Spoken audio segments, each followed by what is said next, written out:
ಧರ್ಮಂ ತು ಸಾಕ್ಷಾತ್ ಭಗವತ್ ಪ್ರಣೀತಂ ನವೈ ವಿದುರ್ಋಷಯೋ ನಾಪಿ ದೇವಾಃ ನ ಸಿದ್ಧ ಮುಖ್ಯ ಅಸುರಾ ಮನುಷ್ಯಾಃ ಕುತೋನು ವಿದ್ಯಾಧರ ಚಾರಣಾದಯಃ.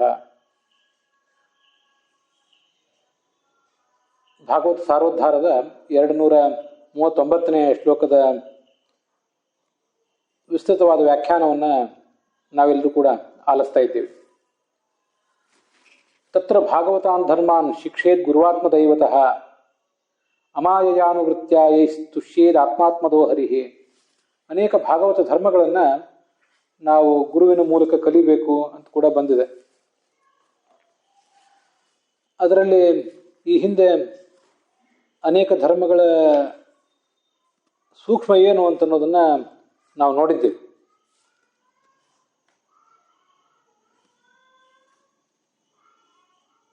ಈಗ ಇವತ್ತು ನಾವು ನೋಡಬೇಕಾಗಿರೋದು ಸಂತೋಷ ಅನ್ನೋದೊಂದ್ರ ಬಗ್ಗೆ ಶಿಕ್ಷಣ. 17ನೇ ಶಿಕ್ಷಣ ಇದು. ಗುರುಗಳು ಪುರಾಣಿಕಾಚಾರ್ಯರ ಪುಸ್ತಕದಲ್ಲಿ ಅದು 153ನೇ ಪುಟ. ಪುಸ್ತಕ ನೋಡಿ ಈ ಪ್ರವಚನವನ್ನು ಆಲಿಸುವವರಿಗೆ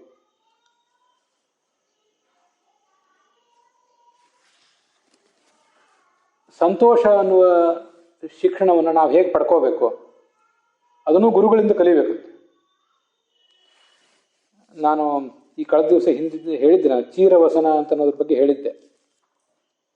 ಪ್ರತಿಯೊಂದನ್ನು ಕೂಡ ನಮ್ಮ ಗುರುಗಳು ಹಿರಿಯರು ಏನಿರ್ತಾರೆ ಅವರ ನಡೆ ನುಡಿಗಳ ಮೂಲಕ ನಾವು ಗಮನಿಸಿ ಕಲಿಬೇಕಾಗ್ತದೆ. ಸಂತೋಷವನ್ನು ಕೂಡ ಆ ಥರ ಕಲಿಬೇಕು. ಹಾಗಾದ್ರೆ ಸಂತೋಷ ಅಂದರೆ ಏನು? ಸಂತೋಷ ಅಂದರೆ ಸಂತೋಷವಾಗಿರೋದು. ಅದನ್ನು ನಾವು ಸಂತೋಷ ಅಂದರೆ ಏನು ಅಂತ ಯಾರು ಕೇಳಿದರೆ ಅದಕ್ಕೊಂದು ಇಂಗ್ಲೀಷ್ ಶಬ್ದ ಹೇಳ್ತೇವೆ ಅಥವಾ ಕನ್ನಡದ್ದೇ ಮತ್ತೊಂದು ಶಬ್ದ ಹೇಳ್ತೇವೆ ಅಷ್ಟೇ. ಆದ್ದರಿಂದ ಹೆಚ್ಚಿಂದೇನು ಹೇಳಿದಂಗೆ ಆಗೋದಿಲ್ಲ. ನಮ್ಮಂಥವರಿಗೆ ಆ ಸಂತೋಷ ಅನ್ನೋದರ ಮರ್ಮ ಏನು ಅಂತ ಅನ್ನೋದೇ ಗೊತ್ತಾಗಲಿಕ್ಕಿಲ್ಲ. ಅದಕ್ಕಾಗಿ ವಿಷ್ಣು ತೀರ್ಥರು ಆ ಸಂತೋಷ ಅಂದರೆ ಏನು ಅಂತ ಅನ್ನೋದನ್ನು ಹೇಳ್ತಾರೆ. ಇಲ್ಲಿರುವ ಸಂಗತಿಗಳನ್ನು ನಾವು ಭಾಗವತದ 3ನೇ ಸ್ಕಂದದಲ್ಲಿ ಬರುವುದಕ್ಕೆ ಅನುಸಾರವಾಗಿ ನೋಡಬೇಕು. ನಾನು ವಾರ್ತಾ ಸಂಚಯಶಾಲೀನಂ ಶಿಲೋಂಚ ಇತಿ ಜೀವಿಕಾ ಚತುಷ್ಟಯಂ ವಿಹಿತಂ ತತ್ರ ಅಸಂಚಯ ಇತಿ ಯಮೇಶು ಪರಿಗಣಿತ ಅಂತ ವಿಷ್ಣು ತೀರ್ಥರು ಹೇಳುವಂಥ ಮಾತಿದು. ಸಂತೋಷ ಅಂದ್ರೆ ಏನು? ಅಸಂಚಯ. ಹಾಗಾದ್ರೆ ಅಸಂಚಯ ಅಂದ್ರೆ ಏನು? ಇವೆಲ್ಲ ಎಲ್ಲಿ ಬಂದಿದೆ ಅಂದರೆ 4 ಬಗೆಯ ಜೀವನೋಪಾಯವನ್ನು ಶಾಸ್ತ್ರದಲ್ಲಿ ಭಾಗವತದಲ್ಲಿ ಹೇಳಿದ್ದಾರೆ. ಇದು ಭಾಗವತದ 3ನೇ ಸ್ಕಂದಕ್ಕೆ ಅನುಸಾರವಾಗಿ ಬರೋದು ಅಂತ ಹೇಳಿದೆ ನಾನು. ಹಾಗೆ ನೋಡಿದರೆ 7ನೇ ಸ್ಕಂದದಲ್ಲಿ ಬರುವಂಥ ವಿಚಾರ ನೋಡಿದರೆ 6 ಬಗೆಯ ವೃತ್ತಿಗಳನ್ನು ಹೇಳ್ತಾರೆ. ಆದ್ದರಿಂದ ಕೆಲವು ಕಡೆ 6 ಅಂತ ಹೇಳ್ತಾರೆ, ಕೆಲವು ಕಡೆ 4 ಅಂತ ಹೇಳ್ತಾರಲ್ಲ. ಇದೆಲ್ಲ ಒಂದೊಂದು ರೀತಿಯಾಗಿ ಹೇಳ್ತಿರ್ತಾರೆ. ಒಂದೊಂದು ಕಡೆ ಒಂದೊಂದು ರೀತಿಯಾಗಿ ಒಬ್ಬೊಬ್ಬ ಜ್ಞಾನಿ ಹೇಳ್ತಾನೆ. ವಾಸ್ತವಿಕವಾಗಿ ಅದರೆಲ್ಲದರ ಸಾರ ಒಂದೇ ಆಗಿರ್ತದೆ. ವಿಭಾಗ ಮಾಡಿಕೊಳ್ಳುವಾಗ ಒಬ್ಬೊಬ್ಬರಿಗೆ ಒಬ್ಬೊಬ್ಬರು ಒಂದೊಂದು ರೀತಿಯಾಗಿ ವಿಭಾಗ ಮಾಡ್ತಾರಷ್ಟೆ. ಅದರಿಂದ ವಿಪ್ರವೃತ್ತಿ ಷೋಡ 6 ರೀತಿಯಾಗಿ ಬ್ರಾಹ್ಮಣನ ಧರ್ಮಗಳಿವೆ. ಅವನು ಆ ರೀತಿಯಾಗಿ ಬದುಕಬೇಕು ಅಂತ ಅಲ್ಲೊಂದು ಕಡೆ ಕೇಳಿ ಬರ್ತದೆ. ಆ 6 ಹೇಳ್ತಾ ಇಲ್ಲ, ಇಲ್ಲಿ ಹೇಳ್ತಿರೋದು 4. ಅದೇನು ಭಾಗವತದ ಶ್ಲೋಕ ಅಂದರೆ ವಾರ್ತಾ ಸಂಚಯ ಶಾಲೀನ ಶಿಲೋಂಚ ಇತಿ ವೈಗೃಹೆ ಅಂತ ಭಾಗವತದ ಶ್ಲೋಕ. ಒಂದು ವಾರ್ತಾ, ಮತ್ತೊಂದು ಅಸಂಚಯ, ಮತ್ತೊಂದು ಶಾಲೀನ, ಮತ್ತೆ ಶಿಲೋಂಚ ಅಂತ. ಭಾಗವತದ 7ನೇ ಸ್ಕಂದದಲ್ಲೂ ಕೂಡ ವಿಪ್ರವೃತ್ತಿ ಚತುರ್ಧೇಯಂ, ಅಲ್ಲೂ ಕೂಡ 4 ಥರದ ವೃತ್ತಿಗಳು ಅಂತಲೇ ಹೇಳ್ತಾರೆ. ಇಲ್ಲಿ ಗೃಹೆ ಅಂದರೆ ಗೃಹಸ್ಥನಾದವನಿಗೆ ಈ 4 ಥರದ ವೃತ್ತಿಗಳು. ಅದರಲ್ಲೂ ಕೂಡ ಬ್ರಾಹ್ಮಣನಾದಂಥ ಗೃಹಸ್ಥನಿಗೆ ಇಲ್ಲಿ ಹೇಳಿರುವಂಥ 4 ವೃತ್ತಿ. ಉಳಿದೆಲ್ಲ ಕ್ಷತ್ರಿಯರು ಮತ್ತು ವೈಶ್ಯರು ಉಳಿದವರೆಲ್ಲರಿಗೂ ಕೂಡ ಈ 4 ಥರದ ವೃತ್ತಿಗಳನ್ನು ಹೇಳಲಿಲ್ಲ. ಏಕೆಂದರೆ ದುಡ್ಡು ಹಣ ಸಂಪಾದನೆ ಮಾಡುವ ಕರ್ತವ್ಯ ಉಳಿದ ಕ್ಷತ್ರಿಯರು ವೈಶ್ಯರಿಗೂ ಮೊದಲಾದವರಿಗೆ ಬೇರೆ ರೀತಿಯಾಗಿದೆ. ಉದ್ಯೋಗ ಮೊದಲಾದವುಗಳ ಮೂಲಕವಾಗಿ ಶೂದ್ರ ಸಂಪಾದನೆ ಮಾಡ್ತಾನೆ.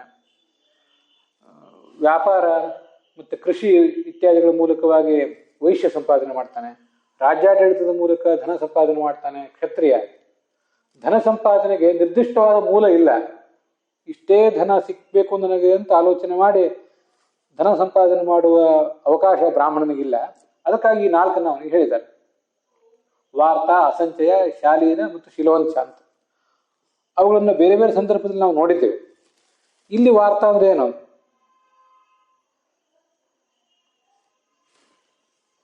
ವಾರ್ತಾ ಯಾಯಾವರಂ ಜ್ಞೇಯಂ ಏಕಾಹಿತ್ವಂ ಅಸಂಚಯ ಅಂತ. ವಾರ್ತಾ ಅನ್ನೋದು ಕೂಡ ಒಂದು ವಿಚಿತ್ರವಾದ ಶಬ್ದವೇ. ಈ ವಾರ್ತಾ ಅನ್ನೋದಕ್ಕೇನೆ ಮತ್ತು ಬೇರೆ ಬೇರೆ ಕಡೆ ಈ ಕೃಷಿ ಮೊದಲಾದ ಉದ್ಯೋಗಗಳೇನಿವೆ, ವಾರ್ತಾ ಅಂದ್ರು ವೃತ್ತಿ ಅಂದ್ರು ಒಂದೇ, ಅದು ಒಂದನ್ನೇ ಹೇಳ್ತದೆ. ಮನುಷ್ಯ ಮಾಡಬೇಕಾದ ಒಂದು ವೃತ್ತಿ, ಕೃಷಿ ವಾಣಿಜ್ಯ ಮೊದಲಾದವುಗಳನ್ನು ಕೂಡ ವಾರ್ತಾ ಅನ್ನೋ ಶಬ್ದದಿಂದ ಹೇಳ್ತಿರ್ತಾರೆ ಕೆಲವು ಕಡೆ ಬೇರೆ ಕಡೆ. ಆದರೆ ಅಲ್ಲಿ ಹೇಳುವ ವಾರ್ತಾ ಇದಲ್ಲ. ಇಲ್ಲಿ ಹೇಳುವ ವಾರ್ತಾ ಏನಿದೆ ಇದು 3ನೇ ಸ್ಕಂದದ್ದಾದ್ರಿಂದ ಭಾಗವತ ಅಲ್ಲಿ ಏನು ಅರ್ಥ ಹೇಳಿದೆ ಅಂತ ಅನ್ನೋದನ್ನ ನೋಡ್ಬೇಕಷ್ಟೇ. ಆದ್ರಿಂದಾಗಿ ವಾರ್ತಾ ಯಾಯಾವರಂ ಪ್ರೋಕ್ತಂ, ಇಲ್ಲಿ ವಿಷ್ಣು ತೀರ್ಥಾಚಾರ್ಯ ಆಗಲಿ ನಮ್ಮ ಗುರುಗಳು ಪುರಾಣಿಕಾಚಾರ್ಯ ಆಗಲಿ ಆ ವಾರ್ತಾ ಅಸಂಚಯ ಶಾಲೀನ ಶಿಲೋಂಚ ಅದೆಲ್ಲವನ್ನೂ ಇಲ್ಲಿ ವಿವರಿಸಿಲ್ಲ. ಭಾಗವತದಲ್ಲಿ ಬರೆದದ್ದಿದೆ ನೀವು ನೋಡ್ಕೊಳ್ಳಿ ಅಂತ ಅವ್ರು ಬಿಟ್ಟಿದ್ದಾರೆ ಇಬ್ರು ಕೂಡ. ಅದಕ್ಕಾಗಿ ಅದನ್ನ ನೋಡ್ಬೇಕು. ಹಾಗಾದ್ರೆ ವಾರ್ತಾ ಅಂದ್ರೆ ಏನು? ಯಾಯಾವರಂ, ಅಲ್ಲಿ ಸಂಚಾರ ಮಾಡಿ ಸ್ವೀಕಾರ ಮಾಡುವುದೇನಿದೆ, ಬೇಡಿ ಬೇಡಿ ಮಧುಕರ ವೃತ್ತಿಯಿಂದ ಅಲ್ಲಲ್ಲಿ ಸಂಚಾರ ಮಾಡಿ ಸಂಗ್ರಹಿಸಿ ಭೋಜನ ಮಾಡುವುದು, ಜೀವನ ನಡೆಸುವುದೇನಿದೆ ಅದಕ್ಕೆ ವಾರ್ತಾ ಅಂತ ಹೇಳ್ತಾರೆ. ಅಲ್ಲಿಂದ ಮುಂದೆ ಬರೋದು ಅಸಂಚಯ. ಈ ಅಸಂಚಯ ಅನ್ನೋದು ಕೂಡ ಅಂಥದ್ದೊಂದು ವಿಚಿತ್ರವಾದ ಶಬ್ದವೇ. ಅಸಂಚಯ ಅಂತ ಬರೇ ಕೋಶದಲ್ಲಿ ತೆಗೆದು ನೋಡಿದರೆ, ಸಮ್ಮನ ಉಪಸರ್ಗ ಚಯ ಅಂತ ಧಾತು ಇಷ್ಟನ್ನೇ ತೆಗೆದು ನೋಡಿದರೆ ಸಂಗ್ರಹಿಸದೇ ಇರುವುದು ಇಷ್ಟೇ ಅರ್ಥ ಆಗ್ತದೆ. ಆದ್ರೆ ಹಾಗಲ್ಲ. ಏಕಾಹಿತ್ವಂ ಅಸಂಚಯ, ಸಂಗ್ರಹಿಸದೇ ಇರುವುದಲ್ಲ, ಒಂದು ದಿವಸಕ್ಕೆ ಬೇಕಾಗುವಷ್ಟು ಮಾತ್ರ ಸಂಗ್ರಹಿಸುವುದು, ಅದಕ್ಕಿಂತ ಹೆಚ್ಚಿನದನ್ನು ಸಂಗ್ರಹಿಸದೇ ಇರುವುದಕ್ಕೆ ಅಸಂಚಯ ಅಂತ ಹೇಳ್ತಾರೆ. ಅಲ್ಲಿಂದ ಮುಂದೆ ಬರುವುದು ಶಾಲೀನ ಅಂತ ಹೇಳಿ. ಈ ವಾರ್ತಾ ಮತ್ತು ಅಸಂಚಯ ಇವೆರಡು ಏನು ಅಂತ ಭಾಗವತ ತಾತ್ಪರ್ಯದಲ್ಲಿ ಆಚಾರ್ಯರು ಸ್ಪಷ್ಟಪಡಿಸಿದ್ದಾರೆ. ಶಾಲೀನ ಅಂದ್ರೆ ಏನು ಅಂತ ಅವ್ರು ಹೇಳಿಲ್ಲ ಆಚಾರ್ಯರು ಭಾಗವತ ತಾತ್ಪರ್ಯದಲ್ಲಿ. ಅದಕ್ಕೆ ಶಾಲೀನ ಅಂತ ಅನ್ನೋದನ್ನು ಭಾಗವತದ ಆ ಟಿಪ್ಪಣಿಗಳ ಮೂಲಕ ನಾವು ತಿಳ್ಕೋಬೇಕಷ್ಟೆ. ಅಸಂಚಯ ಅಂದ್ರೆ ಒಂದು ದಿವಸಕ್ಕೆ ಬೇಕಾಗುವಷ್ಟು ಮಾತ್ರ ಕೂಡಿಡುವುದು, ಶಾಲೀನ ಅಂದ್ರೆ ಒಂದು ವರ್ಷಕ್ಕೆ ಬೇಕಾಗುವಷ್ಟು ಕೂಡಿಡೋದು, ಅದಕ್ಕೆ ಶಾಲೀನ ಅಂತ ಹೇಳ್ತಾರೆ. ಅದರಲ್ಲಿ ಆ ಶಾಲೀನಕ್ಕಿಂತ ಅಸಂಚಯನೇ ಶ್ರೇಷ್ಠ. ಯಾಕೆಂದ್ರೆ ಶಾಲೀನ ವೃತ್ತಿಯನ್ನ ಅವಲಂಬಿಸಿದಂತಹ ಸಾಧಕ ಒಂದು ವರ್ಷಕ್ಕೆ ಬೇಕಾದಷ್ಟು ಸಾಮಗ್ರಿಗಳನ್ನು ಕೂಡಿಟ್ಕೊಂಡಿರ್ತಾನೆ. ಅವನಿಗೆ ನಾಳೆ ನಾಡಿನ ಚಿಂತೆ ಇರೋದಿಲ್ಲ. ಇವತ್ತಿನ ಆ ವರ್ಷ ಮುಗಿಲಿಕ್ಕೆ ಬಂದಾಗ ಇನ್ನು ಮುಂದಿನ ವರ್ಷದ ಗತಿ ಏನು ಅಂತ ಮಾತ್ರ ಚಿಂತೆ ಇರ್ತದೆ.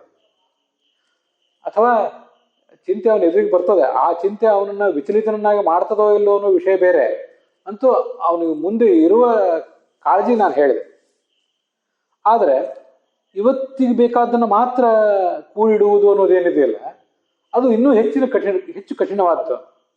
ಯಾಕಂದ್ರೆ ಇವತ್ತು ಯಾರೋ ಒಬ್ರು ಏನೋ ಕೊಟ್ಟರು, ಇವತ್ತು ಮಧ್ಯಾಹ್ನಕ್ಕೆ ಇವತ್ತು ಸಾಯಂಕಾಲಕ್ಕೆ ಬೇಕಾದಷ್ಟು ಆಯ್ತು, ನಾಳೆಗೆ ಏನು, ನಾಳೆಗೆ ದೇವರು ಕೊಟ್ಟಾನ ಅಷ್ಟೇ. ಇಂಥ ಒಂದು ಕಠಿಣವಾದಂಥ ವೃತ್ತಿ ಅದು ಅಸಂಚಯ ಅಂತ ಅನ್ನೋದು. ಅದಕ್ಕಿಂತ ಶಾಲೀನ ಸುಲಭ ಹಾಗೆ ನೋಡಿದರೆ. ಇಂಥ ಅಸಂಚಯವನ್ನು ಮಾಡ್ತಿದ್ದವ್ರ ಬಗ್ಗೆ ನಾನು ಈ ಹಿಂದೆ ಅನೇಕ ಬಾರಿ ಕೂಡ ಹೇಳಿದ್ದೆ. ವೈದಿಕ ಧರ್ಮ ಸಂಪ್ರದಾಯಸ್ಥರು ಅನ್ನೋ ಪುಸ್ತಕದಲ್ಲಿ DVG ಅವರು ಇಂಥ ಅನೇಕ ತ್ರಿಮತಸ್ಥ ಬ್ರಾಹ್ಮಣರ ಬಗ್ಗೆ ವರ್ಣನೆ ಮಾಡಿದ್ದಾರೆ. ಅದು ವೆಂಕಟರಾಮ ಶಾಸ್ತ್ರಿಗಳು ಮೊದಲಾದವರು. ಅವತ್ತು ಬೆಳಿಗ್ಗೆ ಅವರು ತಮ್ಮ ಶಿಷ್ಯರಿಗೆ ಪಾಠ ಪ್ರವಚನ ಮಾಡ್ತಾ ಕೂತಿರ್ತಿದ್ರು. ಅವರು ಶ್ರೀಮತಿಯವರು ಪಾತ್ರೆಗಳನ್ನೆಲ್ಲ ಚೆನ್ನಾಗಿ ತೊಳೆದು ಇಟ್ಕೊಂಡು ಕೂತಿರ್ತಿದ್ರು ಮುಂದಿನ ವ್ಯವಸ್ಥೆಗಾಗಿ. ಮನೆಯಲ್ಲಿ ಒಂದು ಕಾಳು ಕಡಿಯೂ ಇರ್ತಿರ್ಲಿಲ್ಲ. ಆ ಸಂದರ್ಭದಲ್ಲಿ ಊರಿನವರು ಯಾರೋ ಶ್ರೀಮಂತರು, ವೈಶ್ಯರು ಮೊದಲಾದವರು ಅಲ್ಲಿ ತಂದು ಇವತ್ತಿನ ಪ್ರಸಾದ ಆಗಲಿ, ನಿಮ್ಮ ಅನುಗ್ರಹ ನಮ್ಮ ಮೇಲೆ ಇರಲಿ ಅಂತ ಕೇಳ್ಕೊತಿದ್ರು ಆಚಾರ್ಯನ. ಆಚಾರ್ಯರನ್ನು ಸ್ವೀಕಾರ ಮಾಡಿ ಸಾಯಂಕಾಲ ಬಂದು ಪ್ರಸಾದ ತಗೊಂಡು ಹೋಗಿ ಅಂತ ಹೇಳ್ತಿದ್ರು. ಹೀಗೆ ಯಾರೊಬ್ರು ಕೊಟ್ಟ ಮೇಲೆ ಆವತ್ತಿನ ಊಟ. ನಾಳೆ ಮತ್ತೆ ಯಾರು ಕೊಡ್ತಾರೆ ಅನ್ನೋ ಭರವಸೆ ಇತ್ತು ಅವರಿಗೆ. ಯಾರೆಲ್ಲೋ ಭಗವಂತ ಒಳಗೆ ನಿಂತು ಕೊಡಿಸ್ತಾನೆ ಅನ್ನೋ ಭರವಸೆ ಇತ್ತು. ಇದು ಹೀಗೆ ದಿನಗಟ್ಟಲೆ ಹೀಗೆ ನಡೀತಿತ್ತು ಅಂತ ಬರೀತಾರೆ DVG ಅವರು. ಇದನ್ನೆಲ್ಲ ಇವತ್ತಿನ ದಿವಸದಲ್ಲಿ ನಮಗೆ ಊಹಿಸ್ಲಿಕ್ಕೂ ಸಾಧ್ಯ ಇಲ್ಲ. ನಮ್ದು ಹೇಗಾಗಿದೆ ಅಂದರೆ ಪ್ರತಿಯೊಬ್ಬರಿಗೂ ಕೂಡ ತೀರಾ ಅಭದ್ರತೆ.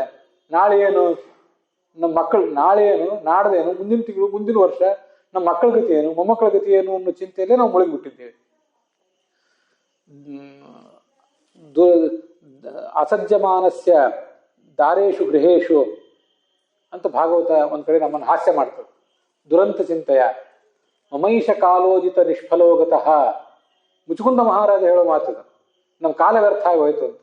ನಮ್ಮಂಥವ್ರಿಗೆ ಕಾಲ ವ್ಯರ್ಥ ಆಗಿದ್ದು ಗೊತ್ತಿಲ್ಲ, ಅವನಿಗೆ ಕಾಲ ವ್ಯರ್ಥ ಆಗಿದ್ದು ಗೊತ್ತಿದೆ.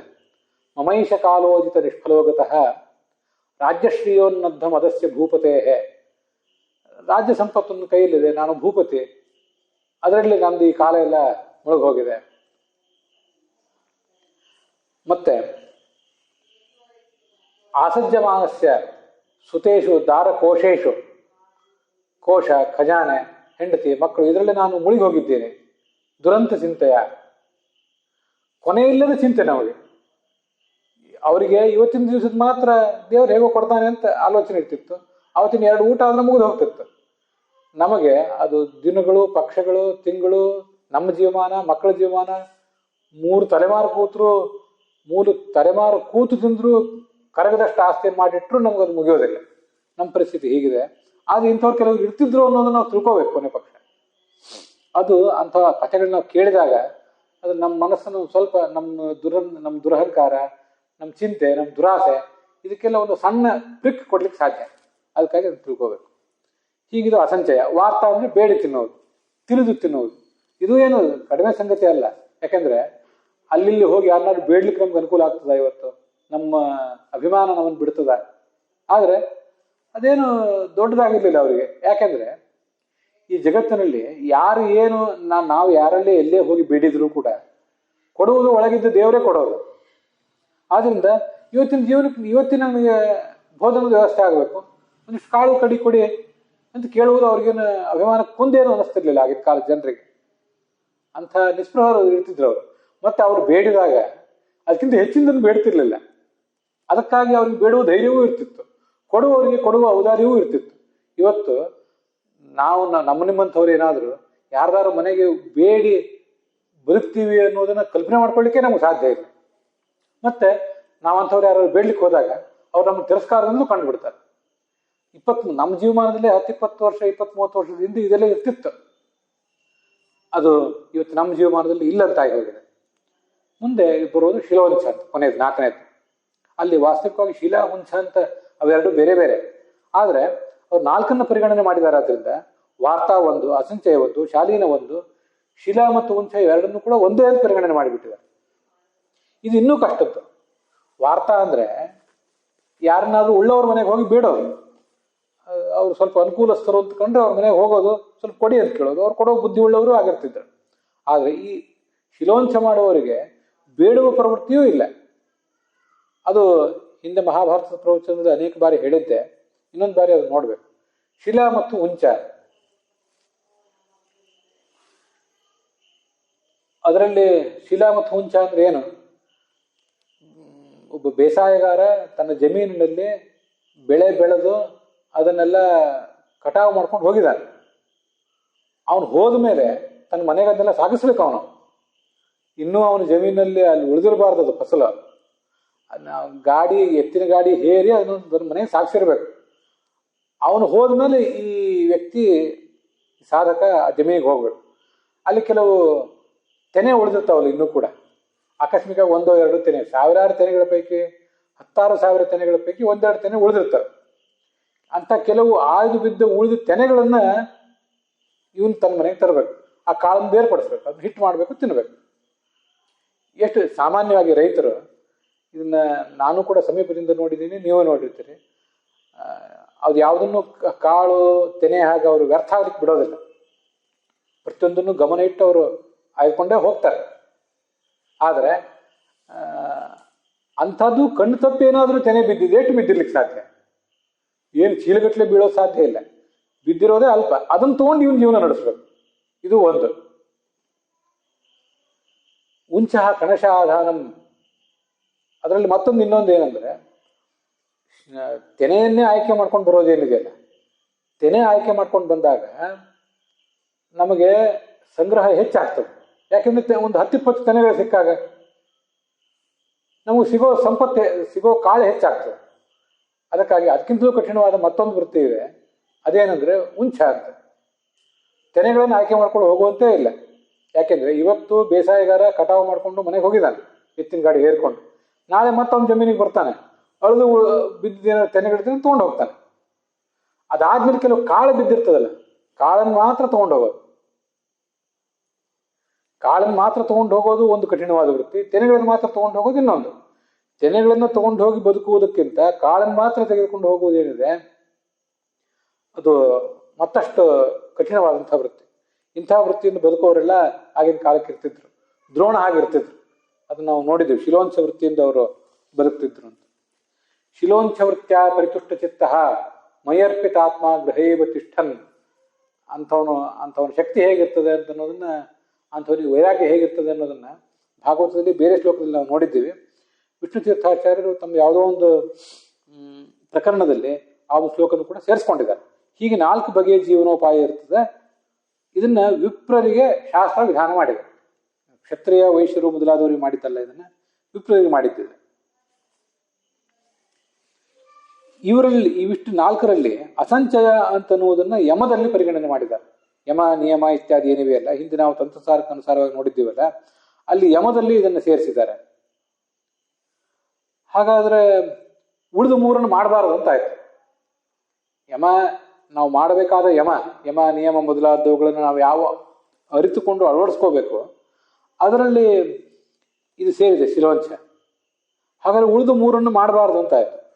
ಮತ್ತು ಉಳಿದ 3 ಮಾಡಬಾರ್ದು, ಅದನ್ನು ಬಿಡಬೇಕು ಅಂದ್ರೆ ಇದನ್ನಾದ್ರೂ ಯಾಕೆ ಮಾಡಬೇಕು, ಇದನ್ನಾದ್ರೂ ಯಾಕೆ ಹಿಡ್ಕೋಬೇಕು ಅಂತ ಪ್ರಶ್ನೆ ಬರ್ತದೆ. ಯಾಕೆಂದ್ರೆ ಇದು ಬ್ರಾಹ್ಮಣರಿಗೆ ವಿಹಿತವಾದ 4 ವೃತ್ತಿಗಳಿವೆ.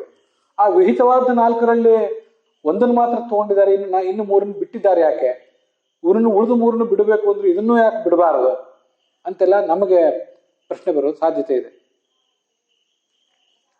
ಹಾಗಾದ್ರೆ ಸಂತೋಷ ಎಂಬ ಶಬ್ದದಿಂದ ಅಸಂಚಯ ಅನ್ನೋದನ್ನ ಮಾತ್ರ ಹೇಗೆ ತಿಳ್ಕೋಬೇಕು ಅಂತ ಪ್ರಶ್ನೆ ಬಂದ್ರೆ ಅದಕ್ಕೆ ಹೀಗೆ ಉತ್ತರ ಕೊಡ್ತಾರೆ ಮುಂದೆ.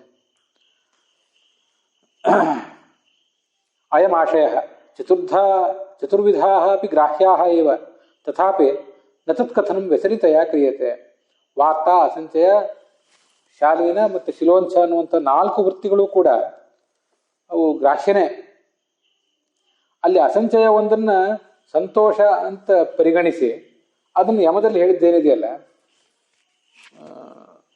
ಅದಕ್ಕೆ ಅಭಿಪ್ರಾಯ ಏನಂದ್ರೆ ಉಳಿದ 3 ಕೂಡ ನೀವು ತಗೊಳ್ಳಿ ಅಂತ. ಅಸಂಚಯ ಒಂದನ್ನೇ ನೀವು ಪರಿಗಣನೆ ಮಾಡಿ ಅದೊಂದನ್ನೇ ಆಚರಿಸ್ರಿ ಅಂತ ಅರ್ಥ ಅಲ್ಲ. ವಾರ್ತಾ, ಅಸಂಚಯ, ಶಾಲೀನ, ಶಿಲೋಂಚ ಈ 4ರನ್ನು ಸ್ವೀಕಾರ ಮಾಡಿ ಅದರಲ್ಲಿ ನಿಮ್ಗೆ ಯಾವುದೋ ಅದನ್ನು ಅನುಸರಿಸ್ಕೊಂಡು ಹೋಗಿ ಅಂತ ಅದ್ರ ತಾತ್ಪರ್ಯ. ಹೊರತು ಅಸಂಚಯ ಒಂದನ್ನೇ ಸ್ವೀಕಾರ ಮಾಡಬೇಕು ಅಂತ ಅಲ್ಲಿ ತಾತ್ಪರ್ಯ ಅಲ್ಲ. ಯಾಕೆಂದ್ರೆ ಅಸಂಚಯಕ್ಕಿಂತ ಶಿಲೋಂಚ ಅಂತ ಅನ್ನೋದು ಇನ್ನೂ ಕಠಿಣವಾಗಿದೆ. ಅದರಿಂದ ನಮಗೆ ಅದನ್ನೇ ಹೇಳಬೇಕು, ಅಸಂಚಯ ಒಂದ್ರ ಬಗ್ಗೆನೇ ಒತ್ತು ಕೊಡಬೇಕು ಅಂತ ಏನು ಆಲೋಚನೆ ಇಲ್ಲ.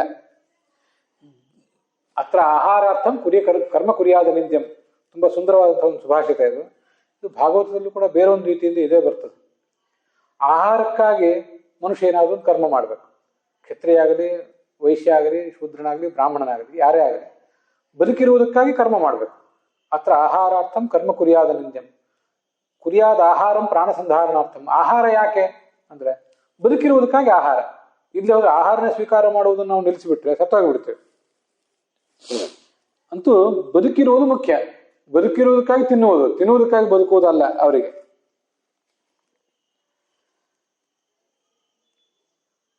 ಜೀವನೋಪಾಯಕ್ಕೆ ಏನಾದರೂ ಒಂದು ಅಪಾಯ ಬಂದಾಗ ಶ್ರವಣ, ಮನನ, ಧ್ಯಾನ ಅಂತ ಬೇಸಿಕ್ ಕರ್ತವ್ಯಗಳಿಗೂ ಅಡ್ಡಿ ಬಾರದಂತೆ ಏನಾದರೂ ಒಂದು ಜೀವನೋಪಾಯ ನಡೆಸಬೇಕು ಅಂತ ನಮ್ಮ ತಾತ್ಪರ್ಯ. ಅಸಂಚಯ ಅದೊಂದನ್ನೇ ನೀವು ಮಾಡಬೇಕು ಅಂತ ಅಭಿಪ್ರಾಯ ಅಲ್ಲ. ಅಂತೂ ಮಹಾಭಾರತದಲ್ಲೇ ಮತ್ತೊಂದು ಶ್ಲೋಕ ಇದೆ, ಮತ್ತೆ ಸ್ಮೃತಿಗಳಲ್ಲಿ ಅದ್ರ ಬಗ್ಗೆ ನಾವು ಕೇಳ್ತೇವೆ. ಯಾತ್ರಾ ಮಾತ್ರ ಪ್ರಸಿದ್ಧರ್ಥಂ. ಇದು ಮುಖ್ಯ. ಜೀವನ ನಡೆಸಲಿಕ್ಕೆ ಎಷ್ಟು ಬೇಕೋ ಅಷ್ಟನ್ನೇ ತಗೊಳ್ಬೇಕು ಅಂತ ತಾತ್ಪರ್ಯ. ಅದಕ್ಕಿಂತ ಒಂದು ಕಣನೂ ಕೂಡ ಹೆಚ್ಚಿಗೆ ತಗೊಳ್ಬಾರ್ದು. ಅದು ಆ ಬ್ರಾಹ್ಮಣನ ಮಾತಿಗೆ, ನಮಗೆ ಆ ಶಾಸ್ತ್ರದ ಮಾತಿಗೆ ನಮಗೆ ಸಿಗುವಂತ ಒಂದು ತಾತ್ಪರ್ಯ.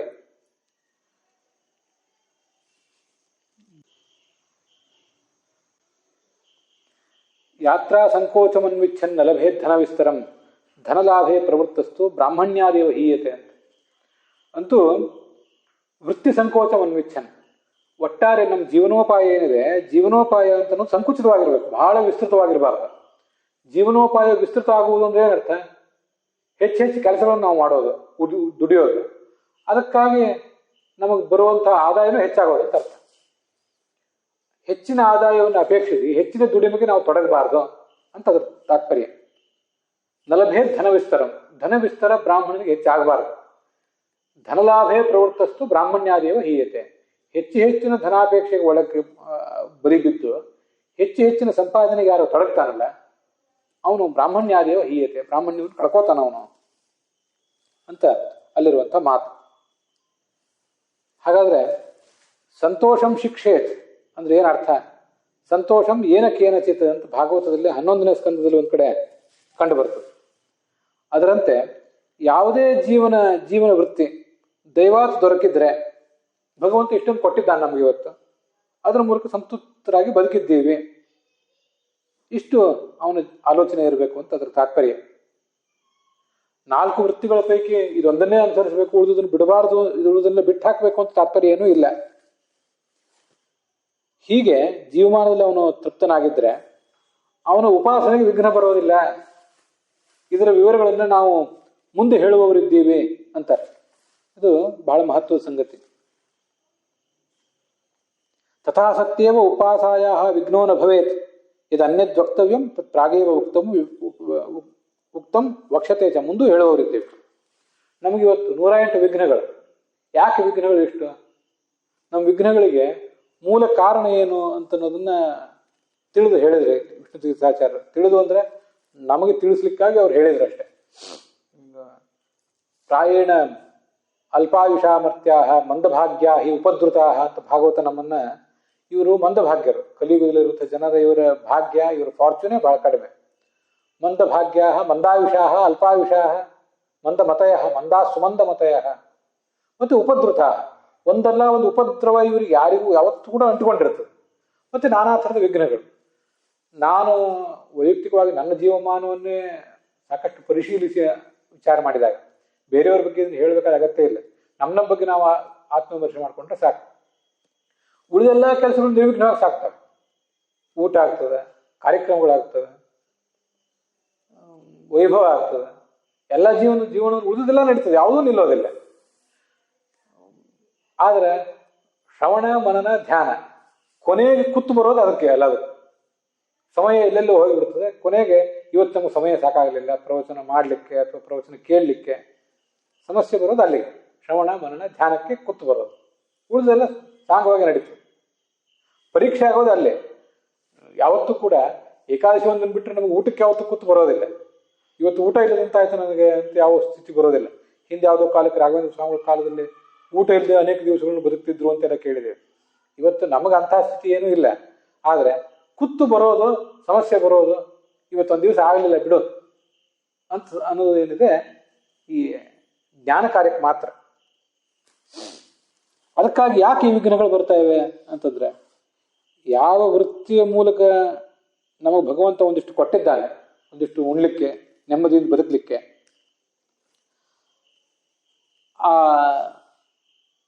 ಅದಕ್ಕಿಂತ ಹೆಚ್ಚಿಂದ ನಾವು ಅಪೇಕ್ಷೆ ಪಡ್ತಾ ಇರೋದ್ರಿಂದ ನಮಗೆಲ್ಲ ಥರದ ಈ ವಿಘ್ನಗಳು ಬರ್ತಾ ಇವೆ ಅಂತ ಅನ್ನೋದನ್ನು ತಿಳ್ಕೊಳ್ಬೇಕು. ಇದು ಆ 17ನೇ ಸಂತೋಷದ ಶಿಕ್ಷಣದ ಬಗ್ಗೆ ನಾವು ನೋಡಿದ್ದಾಯ್ತು. ಸಪ್ತಮ ಸ್ಕಂದದಲ್ಲಿ ಸಂತೋಷ ಸಮದೃಕ್ ಸೇವಾ ಅಂತ ಬಂದಿತ್ತು. ಅದನ್ನು ಇಲ್ಲಿ ನಾವು ವಿವರಿಸಿದಂತಾಯ್ತು. 7ನೇ ಸ್ಕಂದದಲ್ಲೂ 11ನೇ ಸ್ಕಂದದಲ್ಲೂ ಸ್ವಲ್ಪ ಆ ವಿಷಯ ಬಂದೇ ಇದೆ. ಮುಂದೆ ಪರಾರ್ಥೇಹ ಶಿಕ್ಷಣ ಅಂತ 18ನೇ ಶಿಕ್ಷಣ. ಕೃಷ್ಣ ಉದ್ಧವನಿಗೆ ಯಮ ನಿಯಮಗಳ ಬಗ್ಗೆ ಎಲ್ಲ ಸಾಕಷ್ಟು ವಿವರಣೆ ಕೊಟ್ಟಿದ್ದಾನೆ. ತೀರ್ಥಾಟನಂ ಪರಾರ್ಥೇಹ ತುಷ್ಟಿರಾಚಾರ್ಯ ಸೇವನಂ ಅಂತ 11ನೇ ಸ್ಕಂದದ 19ನೇ ಅಧ್ಯಾಯದಲ್ಲಿ 34ನೇ ಶ್ಲೋಕದಲ್ಲಿ ಹೇಳ್ತಾನೆ. ಪರಾರ್ಥೇಹ ಅಂದ್ರೆ ಏನು ಅಂದ್ರೆ ಇನ್ನೊಬ್ಬರ ದುಡ್ಡಿಗಾಗಿ ಆಸೆ ಪಡುವುದು ಅಂತ ಒಂದರ್ಥ. ಪರದ್ರವ್ಯದಲ್ಲಿ ಆಸೆ ಪಡೋದು. ಅರ್ಥ ಅಂದ್ರೆ ದುಡ್ಡು, ಅವರ ಸಂಪತ್ತು, ಅದ್ರ ಬಗ್ಗೆ ಈಹ ಅಂದ್ರೆ ಆಸೆ. ಆದ್ರಿಂದ ಪರಾರ್ಥೇಹ ಶಿಕ್ಷಣೀಯ. ಇದು ಭಾಗವತದಲ್ಲಿ ಇದು ಒಂದು ಭಾಗವತ ಧರ್ಮ. ಇದನ್ನು ನಾವು ಕಲಿಯಬೇಕು ಅಂತ ಅದರ ತಾತ್ಪರ್ಯ. ಕರ್ಮಣ ಮನಸಾ ವಾಚ ಪರದ್ರವ್ಯೇಶು ನಿಸ್ಪೃಹ ಅಸ್ತೇಯ ಮಿತಿ ಸಂಪ್ರೋಕ್ತಂ. ಇದು ಯೋಗಶಾಸ್ತ್ರದಲ್ಲಿ ಬಂದಿರುವಂಥ ಮಾತು. ಅಸ್ತೇಯ, ಮನುಷ್ಯ ಕಳ್ಳತನ ಮಾಡಬಾರದು ಅಂದ್ರೆ ಏನರ್ಥ? ನಮ್ಮ ಆಲೋಚನೆಯ ಮೂಲಕ, ಮನಸ್ಸಿನ ಮೂಲಕ, ವಾಣಿಯ ಮೂಲಕ ಮತ್ತು ಕರ್ಮಗಳ ಮೂಲಕ ಯಾವತ್ತೂ ಕೂಡ ನಾವು ಇನ್ನೊಬ್ಬರ ದುಡ್ಡಿಗಾಗಿ ಆಸೆ ಪಡಬಾರದು. ಇದಕ್ಕೆ ಅಸ್ತೇಯ ಅಂತ ಹೇಳ್ತಾರೆ. ಯೋಗಶಾಸ್ತ್ರನೂ ಕೂಡ ವರ್ಣನೆ ಮಾಡಿದೆ. ತ್ರಿಕರಣದಿಂದಲೂ ಪರದ್ರವ್ಯಕ್ಕಾಗಿ ಆಸೆ ಪಡದೇ ಇರುವುದೇ ಇದು ಅಷ್ಟೇ. ಹಾಗಾದ್ರೆ ನಾವೇನು ಅರ್ಥ ಮಾಡಬೇಕು? ಪರದ್ರವ್ಯದಲ್ಲೂ ಆಸೆ ಪಡಬಾರದು, ನಿಸ್ಪೃಹನಾಗಿರ್ಬೇಕು. ಪರದ್ರವ್ಯದಲ್ಲಿ ಆಸೆ ಪಟ್ಟರೆ ಅದು ಪಾಪಕರ, ಆದ್ರಿಂದ ಪಾಪಕರ ಅಂತ ಶಾಸ್ತ್ರದಲ್ಲಿ ಪರಿಗಣಿತ ಆಗಿರೋದ್ರಿಂದ ಅದನ್ನು ಬಿಡಬೇಕು. ಅದು ಇಲ್ಲೇನು ಹೇಳ್ತಿದ್ದಾರೆ? ತೀರ್ಥಾಟನಂ ಪರಾರ್ಥೇಹ ತುಷ್ಟಿರಾಚಾರ್ಯ ಸೇವನಂ. ಪರಾರ್ಥ ಈಹ, ಪರ ಅಂದ್ರೆ ಇನ್ನೊಬ್ಬ, ಅರ್ಥ ಅಂದ್ರೆ ಅವನ ಸಂಪತ್ತು, ಅದ್ರ ಈಹ ಅಂದ್ರೆ ಆಸೆ, ಅದನ್ನು ಕಲಿಬೇಕು ಅಂತ ಹೇಳ್ತಿದ್ದಾನೆ. ಹಾಗಾದ್ರೆ ನಾವು ಇನ್ನೊಬ್ಬರ ದುಡ್ಡಿಗೆ ಆಸೆ ಪಡುವುದನ್ನು ಕಲಿಬೇಕು ಅಂತ ಅರ್ಥವೋ? ಹೇಗಿದು? ಶಾಸ್ತ್ರಗಳಲ್ಲಿ ಹಿಂದೆ ಮುಂದಿನ ಮಾತುಗಳನ್ನು ನೋಡಿದಾಗ ತುಂಬ ವಿರೋಧ ಇದೆಯಲ್ಲ, ಈ ವಿರೋಧವನ್ನು ಹೇಗೆ ನಾವು ಪರಿಹರಿಸ್ಕೋಬೇಕು ಅಂತ ಒಂದು ಪ್ರಶ್ನೆ ಬರ್ತದೆ. ಆದ್ರಿಂದ ಇಲ್ಲಿ ಪರಾರ್ಥೇಹ ಅಂತ ಬಂದರೆ ಇನ್ನೊಬ್ಬರ ದುಡ್ಡಿಗಾಗಿ ಆಸೆ ಪಡುವುದನ್ನು ಕಲಿಬೇಕು ಅಂತ ಅರ್ಥ ಅಲ್ಲ. ಪರ ಅಂದರೆ ಮೋಕ್ಷ ಸಾಧನ ಸಾಮಗ್ರಿ, ಪರ ಅಂದರೆ ಶ್ರೇಷ್ಠ ಅಂತ ಅರ್ಥ. ಮೋಕ್ಷವನ್ನು ಸಾಧಿಸ್ಕೊಳ್ಳಿಕ್ಕೆ ಏನು ಸಾಮಗ್ರಿಗಳಿವೆ, ಶ್ರವಣ ಮನನ ಧ್ಯಾನ ಅನ್ನೋ ಸಾಮಗ್ರಿಗಳು, ಅದಕ್ಕಿಂತ ಭಿನ್ನವಾದ, ಅದಕ್ಕೆ ವಿರೋಧಿಯಾದಂಥ ಅರ್ಥ ಅಂದರೆ ವಿಷಯ ಸಾಧನ ಸಾಮಗ್ರಿಗಳು, ಜಗತ್ತಿನಲ್ಲಿ ಲೌಕಿಕ ಸುಖದ ಸಾಮಗ್ರಿಗಳು. ಅದರಲ್ಲಿ ಈಹ ಅಂದರೆ ಲೌಕಿಕರಿರುವಂಥ ಇಚ್ಛಾ, ಅದರ ಈಕ್ಷಾ ಅಂದರೆ ಅಬ್ಸರ್ವೇಷನ್, ಗಮನಿಸುವಿಕೆ ಅಂತ ಅರ್ಥ. ಇದನ್ನು ನಾರದರು ಯುಧಿಷ್ಠಿರನಿಗೆ ಉಪದೇಶ ಮಾಡಿದ್ದಾರೆ. 7ನೇ ಸ್ಕಂದದಲ್ಲಿ ಅದು ಬಂದಿದೆ. ನಾವು ಈಗೇನು ಭಾಗವತ ಧರ್ಮಗಳಂತೂ ನೋಡ್ತಾ ಇದ್ದೀವಿ, ಇವೆಲ್ಲ 7 ಮತ್ತು 11ನೇ ಸ್ಕಂದದಲ್ಲಿ ಬಂದದ್ದು, ಪರಸ್ಪರ ಅವೆಲ್ಲ ಸಂಬದ್ಧ ಆಗಿವೆ. ಇದು ಪರಾರ್ಥೇಹ ಅಂತನ್ನುವುದಕ್ಕೆ ಈ ಅರ್ಥ.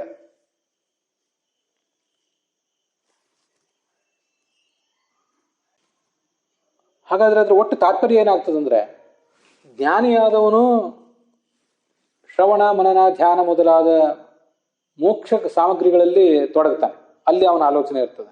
ಅಜ್ಞಾನಿಯಾದವನು, ಮೂರ್ಖನಾದವನು ಈ ಜಗತ್ತಿನಲ್ಲಿ ಏನು ಲೌಕಿಕ ಸಾಧನಗಳಿವೆ ಅದ್ರ ಕಡೆ ಗಮನ ಕೊಡ್ತಾನೆ. ಲೌಕಿಕರು ಈ ವಿಷಯ ಸಾಧನದಲ್ಲೇ ತೊಡಗಿರ್ತಾರಲ್ಲ, ಅದನ್ನ ಈ ಜ್ಞಾನಿಯಾದವನು ನೋಡಬೇಕು ಅಂತ ಹೇಳ್ದಂಗೆ ಆಗ್ತದೆ. ಅದು ಪರಾರ್ಥ ಈಹ ಈಕ್ಷಾ, ವಿಪರ್ಯಯ ಈಹ ಈಕ್ಷಾ. ಅವನೇನು ಮಾಡ್ತಿದ್ದಾನೆ ಅದನ್ನು ನೀನು ನೋಡ್ಬೇಕು ಅಂತ ಹೇಳ್ದಂಗಾಯ್ತು. ಮತ್ತು ನೀನು ಅದನ್ನು ಬಿಡು ಅಂತ ಹೇಳಿದ್ರೆ ವಿಷಯ ಬೇರೆ, ಅವನು ಮಾಡ್ತಿರುವುದನ್ನು ನೀನು ನೋಡುವುದು ಏನರ್ಥ? ಯಾಕೆ ನೋಡಬೇಕು? ಅವ್ರ ಪ್ರವೃತ್ತಿ ನೋಡಿದ್ರಿಂದ ನಮಗೇನು ಪ್ರಯೋಜನ? ನಾವು ಮಾಡಬೇಕೇನು? ಮೋಕ್ಷ ಸಾಧನ ಆಗ್ಲಿಕ್ಕೆ ಏನು ಬೇಕೋ ಅದನ್ನ ಮಾಡಬೇಕು. ಅದಕ್ಕೆ ವಿರೋಧ ಅದನ್ನು ನಾವು ಬಿಡಬೇಕು. ಅದನ್ನು ಬಿಟ್ಟು ಅವನೇನು ಮಾಡ್ತಿದ್ದಾನೆ ಅನ್ನೋದು ನೀವು ನೋಡ್ತಾ ಕೂತು ಏನು ಉಪಯೋಗ ಅಂತ ಹೀಗೊಂದು ಪ್ರಶ್ನೆ ಬರ್ತದೆ. ಆ ಪ್ರಶ್ನಕ್ಕೆ ಉತ್ತರವನ್ನು ಇಲ್ಲಿ ಸೂಕ್ಷ್ಮವಾಗಿ ಹೇಳಿದ್ದಾರೆ, ನಾವು ಅದನ್ನು ನೋಡಬೇಕು. ಅವರು ಏನು ಹೇಳ್ತಾರೆ ಅಂತ ಅನ್ನೋದನ್ನು ನಾಳೆ ದಿವಸ ನೋಡೋಣ. ಅಲ್ಲಿ 18ನೇ ಆ ಪರಾರ್ಥೇಹ ಶಿಕ್ಷಣ ಅಂತ ಏನಿದೆ, ಅದರಲ್ಲಿ ಪ್ರಶ್ನೆ ಏನು ಅಂತ ಇವತ್ತು ನೋಡಿದ್ದೀವಿ, ಉತ್ತರ ಏನು ಅಂತ ಅನ್ನೋದನ್ನು ನಾಳೆ ದಿವಸ ನೋಡೋಣ. ಅಲ್ಲಿಗೆ ಇವತ್ತಿನ ಈ ಭಾಗ ಸಮಾಪ್ತವಾಗಿದೆ. ಶ್ರೀಕೃಷ್ಣ ಅರ್ಪಣಮಸ್ತು.